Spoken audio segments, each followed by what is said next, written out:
નમસ્કાર દર્શક મિત્રો, જય શ્રી કૃષ્ણ. ઓમ નમો ભગવતે વાસુદેવાય નમઃ. મહાભારતના આ 7મા અંકમાં એની આ 7મી પાદાન પર આપનું સ્વાગત છે. હું ડોક્ટર જયનારાયણ વ્યાસ. દોસ્તો, આ અગાઉ આપણે જોયું કે દ્રોણાચાર્ય સામે પરાજિત થયેલા પાંચાલ નરેશ દ્રુપદ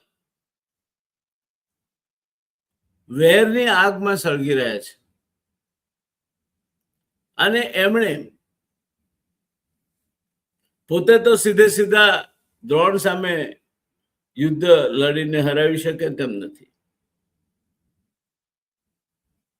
અને આમ છતાંય વૈરાગની એમની રાતોની નીંદ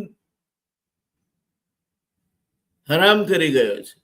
રાત્રે ઊંઘ નથી આવતી, પથારીમાં પાછા ફેરવ્યા કરે છે. છેવટે એ ગંગા કિનારે આવેલા ઋષિઓના આશ્રમોમાં એક પછી એક ઋષિઓ પાસે જાય છે. દ્રુપદને એવી ખબર છે કે એવો પુત્ર કામેષ્ટી યજ્ઞ થઈ શકે કે જેના થકી દ્રોણને પરાજિત કરે, દ્રોણનો વધ કરે એવો પુત્ર એમને પ્રાપ્ત થાય. ગંગા કિનારે વસતા પરમ તપસ્વી ઋષિવર્યો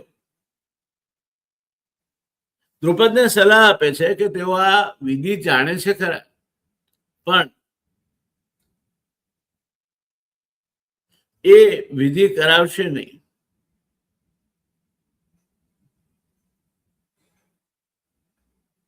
કારણ શું? તો આ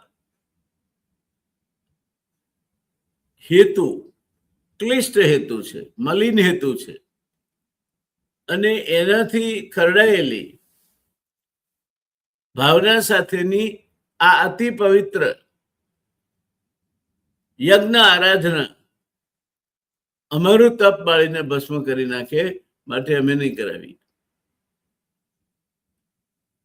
છેવટે પહોંચે છે આ યાજ અને અપયાજ મુનિ, બંને ભાઈઓ છે એમના આશ્રમમાં. યાજ મોટા છે, અપયાજ નાના છે.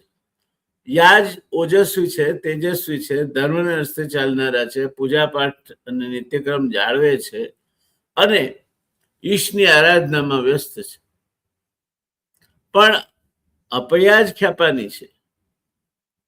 એ પોતાની વિદ્યા કોઈને ખપ આવતી હોય તો એના બદલામાં જે કંઈ મળે તે વધારેમાં વધારે રોકડું કરી લેવાની વૃત્તિવાળા એક લોભી માણસ છે. એમનામાં ઋષિ વૃત્તિ ઓછી છે, એક તાંત્રિકની વૃત્તિ વધારે છે. વિદ્યાનો વામ માર્ગે ઉપયોગ કરવા માટે એમને ક્યાંય મર્યાદા નડતી દેખાતી નથી, જે એમના મોટા ભાઈ યાજ મુનિને નડે છે. એટલે સંમત થાય છે કે ચાલ હું વિધિ કરાવીશ, અને દ્રુપદ બદલામાં એમને તગડી દક્ષિણા આપવા તૈયાર થાય છે. ગાડું ભરીને સોના મોરો ને હજારોની સંખ્યામાં કામધેનુ જેવી ગાયોને, અશ્વ, આવી બધી સવલતો આપવા માટે, આવી બધી દક્ષિણા આપવા માટે દ્રુપદ તૈયાર છે. બધું નક્કી થાય છે અને નિર્ધારિત દિવસે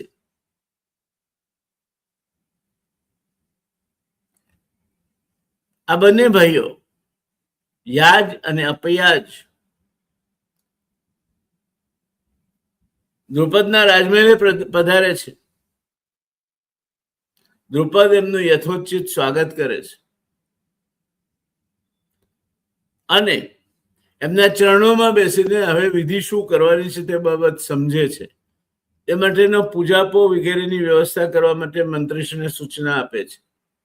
બધા કામે લાગી જાય છે અને યોગ્ય મુહૂર્તે યજ્ઞકુંડમાં યજ્ઞદેવને નું આહ્વાન કરીને અગ્નિદેવને પ્રવેશ અપાય છે. યજ્ઞ ચાલુ થાય છે. વિધિવત યજ્ઞ સુપેરે ચાલી રહ્યો છે. દિવસો વીતતા જાય છે તેમ તેમ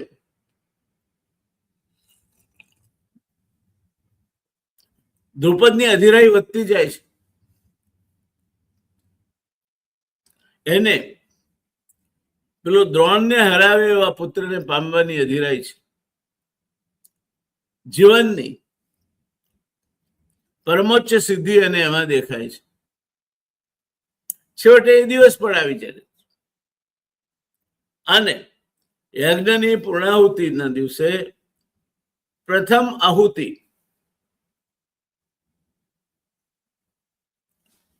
રાજા દ્રુપદ આપે છે.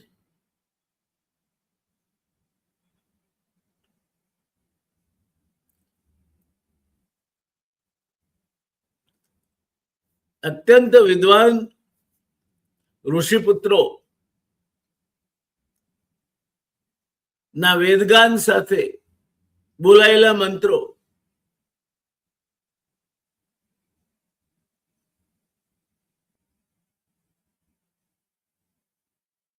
અપયાજ મુનિને પોતાના યજમાનને છેવટે યજ્ઞાય સ્વાહા અને યજ્ઞમાં નિર્ધારિત આહુતિ હોમવામાં આવે છે. જેવી આહુતિ યજ્ઞમાં હોમાય છે દોસ્તો કે એક ચમત્કાર થાય છે. યજ્ઞની જે અગ્નિશિખાઓ છે એ એકદમ આકાશને આંબવા જાણે અધીરી બને છે.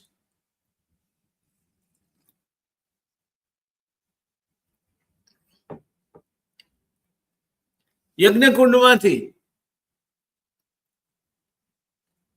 તપ્ત તામ્રવર્ણી અગ્નિશિખાઓ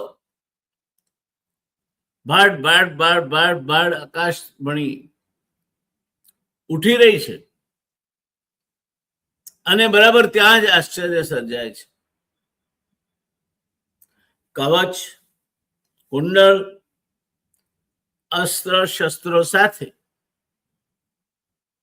એક અત્યંત દૈદીપ્યમાન કાંતિ ધરાવતો રાજકુમાર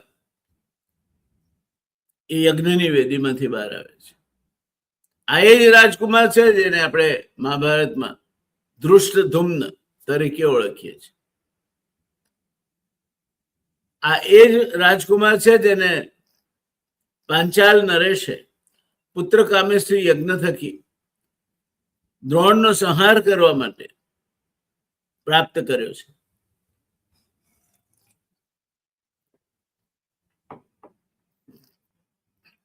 ક્યાંક એનો ઉલ્લેખ શિખંડી તરીકે પણ થાય છે. આ શિખંડી ઉર્ફે ધૃષ્ટધુમ્ન વેદીમાંથી બહાર આવે છે. અયોની જાતા છે ને આમ છતાંય એ દ્રુપદ અને એમના પત્નીને પગે લાગે છે. ઋષિવર્યોને સૌને વંદન કરે છે. સૌના આશીર્વાદ મેળવે છે. વિજયી ભવ અને દ્રુપદની જીવનભરની જે મહત્વાકાંક્ષા હતી, જે ઈર્ષ્યા એને બાળી રહી હતી,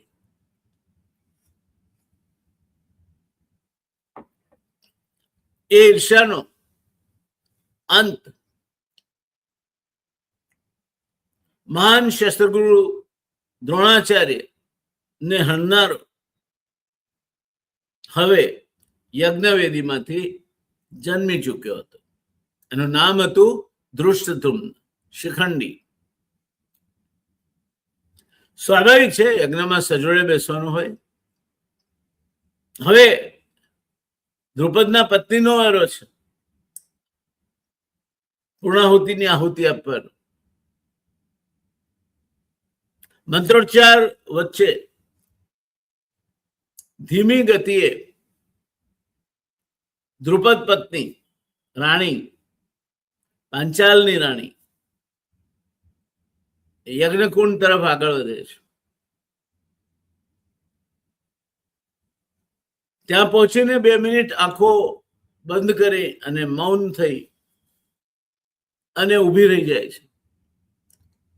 બંધ આંખે જાણે કે ભવિષ્યની આરપાર કઈ જોવા મથી રહી છે. પોતાનું આવનાર સંતાન કેવું હશે એની કદાચ કલ્પના કરી રહી છે. અને પછી મંત્ર ધ્વનિથી ગુંજતા યજ્ઞ મંડપમાં એનું આખરી કર્મ શરૂ થાય છે. દ્રુપદની રાણી પાંચાલી, પાંચાલ નરેશની પત્ની, યજ્ઞાય સ્વાહા કરીને પોતે આહુતિ આપે છે યજ્ઞકુંડમાં.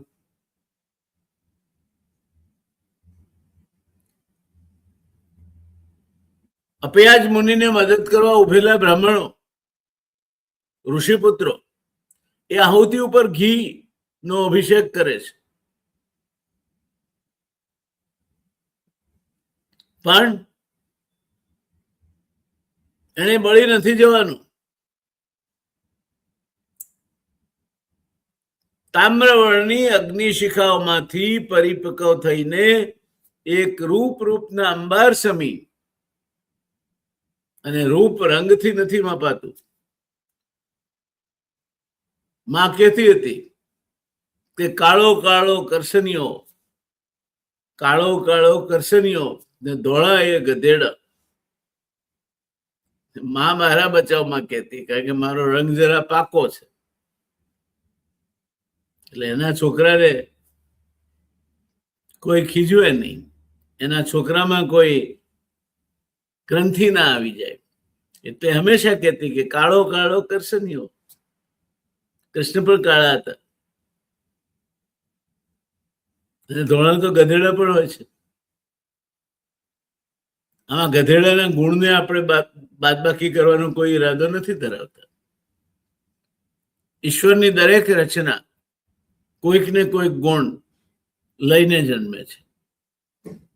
એટલે જેવી પાંચાલ નરેશની પત્ની, પાંચાલની મહારાણી દ્રુપદ પત્ની આહુતિ આપે છે કે એક બીજો ચમત્કાર થાય છે. યજ્ઞ વેદીમાંથી એક અતિ તેજસ્વી કન્યા બહાર આવે છે. શ્યામવર્ણી છે એટલે શ્યામા કહેવાય છે. શ્યામવર્ણી છે માટે એ શ્યામા કહેવાય છે. લાંબા વાળ, ઘાટીલું શરીર, તીક્ષ્ણ આંખો અને ખપ્પર જોગણીની લાખો જીભો લબકારા મારતી હોય એવી જીભ અને ચહેરા પર ગૌરવ, ગુમાન અને ક્રોધના ભાવ.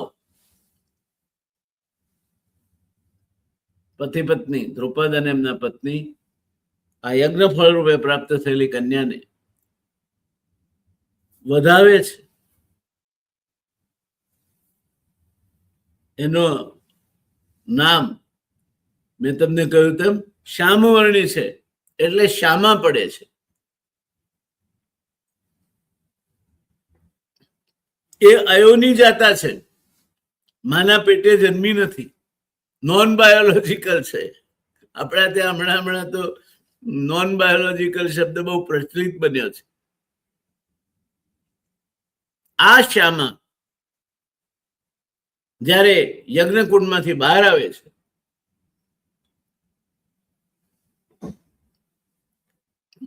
ત્યારે બધા સ્તબ્ધ બની જાય છે, એના રૂપથી, એના ઠસ્સાથી, એના તેજથી અંજાઈ જાય છે. અને બરાબર ત્યારે જ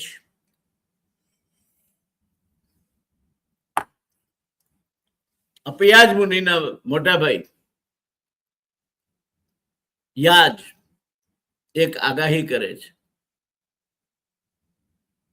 શું હતી એ આગાહી? યાજ મુનિ દ્રુપદને ઉદ્દેશીને કહે છે. શું કહે છે દ્રુપદને ઉદ્દેશીને? યાજ મુનિ કહે છે કે દ્રુપદ, ક્ષત્રિયોના મહાસંહારનું કારણ તારે ત્યાં જન્મી ચૂક્યું છે. હવે દોસ્તો તમને દ્રૌપદી કેમ મહાભારતમાં હંમેશા સંહાર સાથે જોડાયેલી છે તે સમજાશે. ઘણા કુટુંબો એવા હોય છે, ઘણી પેઢીઓ એવી હોય છે, ઘણા દેશ એવા હોય છે. જર્મનીનો હિટલર મહાસંહાર સાથે સંકળાયેલો હતો. બેન્જામિન નેતન્યાહુ મહાસંહાર સાથે સંકળાયેલો છે. એમનું જીવન કાર્ય છે મહાસંહાર સાથે સંકળાયેલું. યાજ્ઞસેની યજ્ઞમાંથી પેદા થઈ છે એટલે યાજ્ઞસેની. દ્રૌપદી જે કૃષ્ણની પરમ મિત્ર એટલે કે સખી, અને કૃષ્ણને પરમ મિત્ર એટલે કે સખા કે તેવી તેજસ્વી રાજકુમારી જન્મ લે છે. અને સાથે જ દોસ્તો દ્રુપદને જે આગાહી યાજ મુનિએ કહી સંભળાવી તે સાથે આજની વાત આપણે સમાપન તરફ દોરી જઈશું.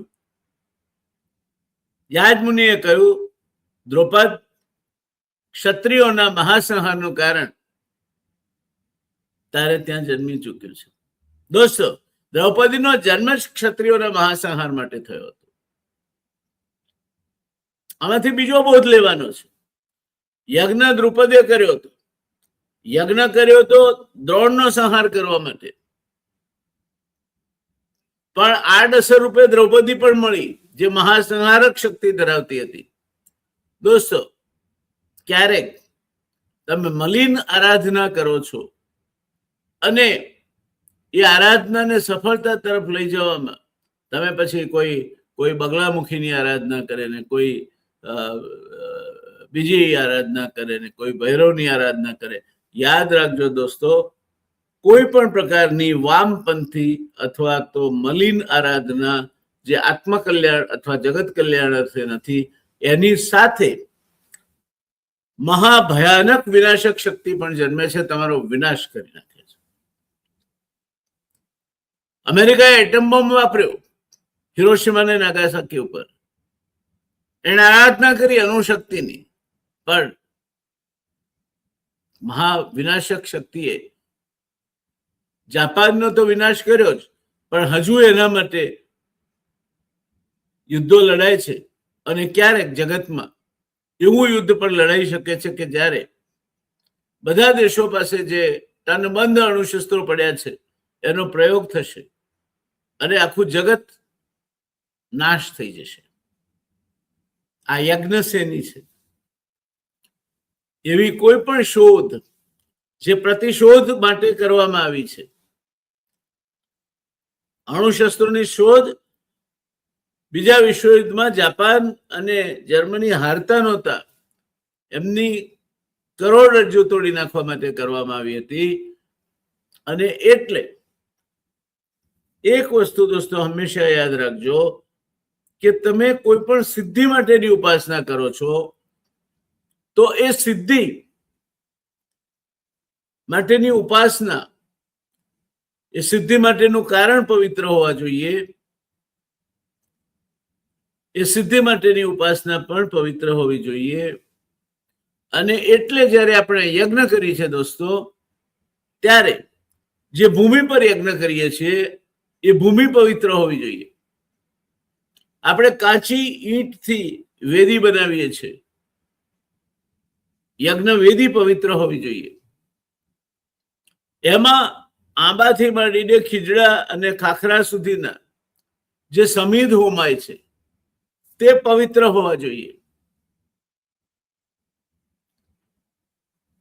એ યજ્ઞ કરવા બેસનાર યજમાન પતિ અને પત્ની એ બંને મન વૃત્તિ બંનેથી પવિત્ર હોવા જોઈએ. યજ્ઞ કરાવનાર જે બ્રહ્મદેવતા છે એની આચાર શુદ્ધિ હોવી જોઈએ, વિચાર શુદ્ધિ હોવી જોઈએ અને મંત્ર શુદ્ધિ હોવી જોઈએ. મંત્રોચ્ચાર કરવામાં એ ભૂલ કરે, આચાર વિચાર ના પાડે, જજમાન જતો ના રહે માટે સીધા વોશરૂમમાંથી બહાર નીકળી અને શરીરે ભસ્મ ચોળી દે અને કહે કે મેં ભસ્મ સ્નાન કરી લીધું છે. આવા આચાર્ય કરાવેલી વિધિ ક્યારે પણ સફળ થતી નથી. એટલે યજ્ઞ કરાવનાર જે છે એની મંત્ર શુદ્ધિ હોવી જોઈએ, દેહ શુદ્ધિ હોવી જોઈએ, આચાર શુદ્ધિ હોવી જોઈએ, વિચાર શુદ્ધિ હોવી જોઈએ.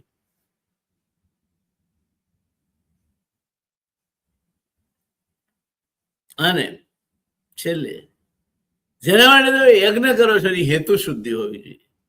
એ યજ્ઞ કહેવાય. યજ્ઞ તો રાક્ષસો પણ કરતા હતા. બલિરાજાએ પણ યજ્ઞ કર્યો હતો, પણ એ રાક્ષસી વૃત્તિ વાળો યજ્ઞ કહેવાય. એનાથી કલ્યાણ ન થાય. તમારી હેતુ શુદ્ધિ ન હોય તો ફળ ના મળે. રાવણ રાક્ષસ હતો. ભગવાન શ્રીરામને રામેશ્વરની સ્થાપના કરાવવાની હતી સેતુબંધન વખતે ભગવાન શિવની. સમય વીતી જતો હતો. એને તો મજા પડવી જોઈએ કે આ સમય વીતી જાય એટલે આ નકામી જશે. ના,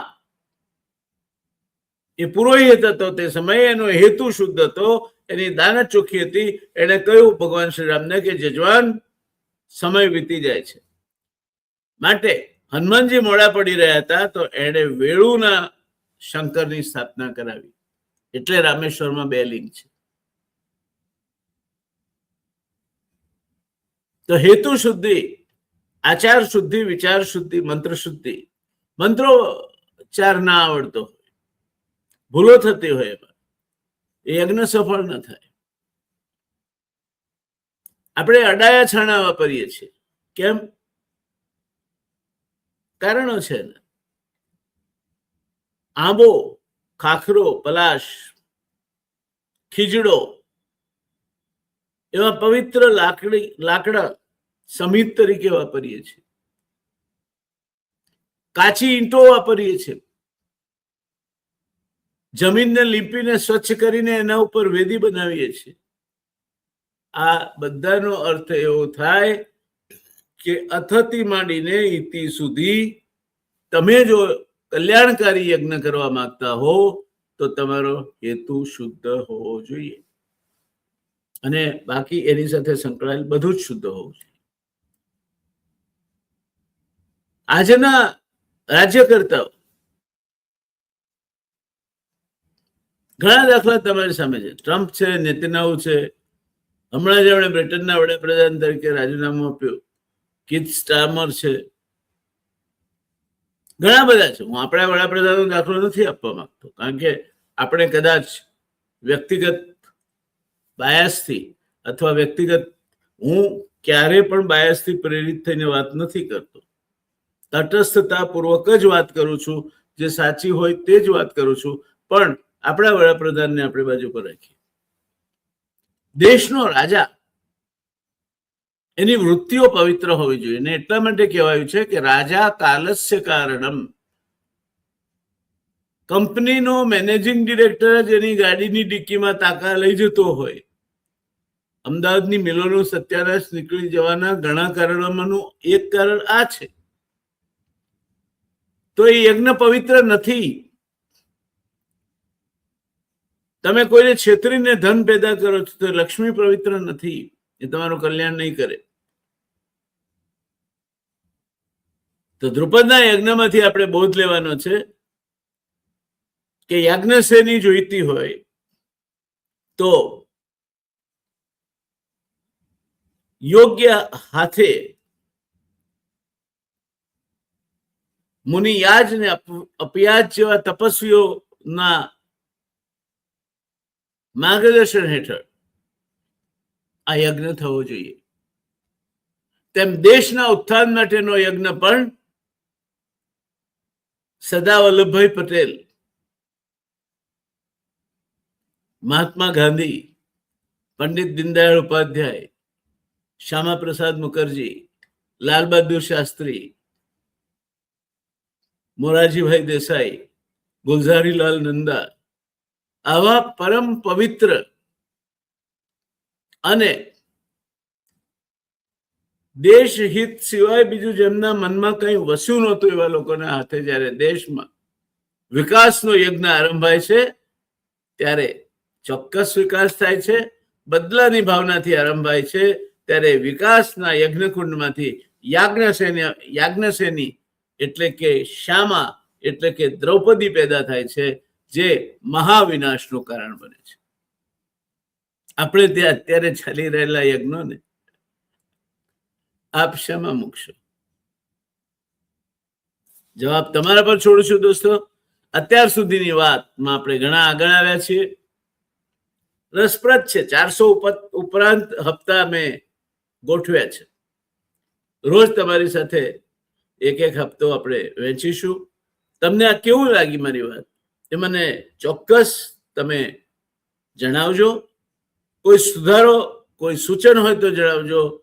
કોઈ મહાવિદ્વાન વ્યક્તિઓ આ જોતા હોય અને ક્યાંય મારી ક્ષતિ હોય તો જણાવજો. માણસ માત્ર ભૂલને પાત્ર. હું આ એક ચેષ્ટા કરી રહ્યો છું માત્ર ને માત્ર સદભાવનાથી પ્રેરિત થઈને. મારામાં આવડત છે માટે નહીં. હું સાવ અજ્ઞાન માણસ છું અને મારી કાલી ઘેલી ભાષામાં મારી અજ્ઞાનતાને તમારી સામે મૂકું છું. ક્યાંય ક્ષતિ થતી હોય તો માફ કરજો, સુધારાવજો, સુધારી લઈશું. સબસ્ક્રાઇબ ન કરી હોય તો કરી દેજો. જેટલા વધારે તમારા સગાવાલામાંથી તમારા બાળકો જે વધારેમાં વધારે જોડાય, અહીંયાની આ દેશ બહાર પણ જોડાય, તો ભારતીય સંસ્કૃતિને જીવંત રાખવાનું અને ભારતીય સંસ્કૃતિની સાથે મેનેજમેન્ટના જે સિદ્ધાંતો જોડાયેલા છે તેને સમજવાનું પુણ્ય કાર્ય કરવામાં તમે વાહક બનશો, એમાં કોઈ શંકા નથી.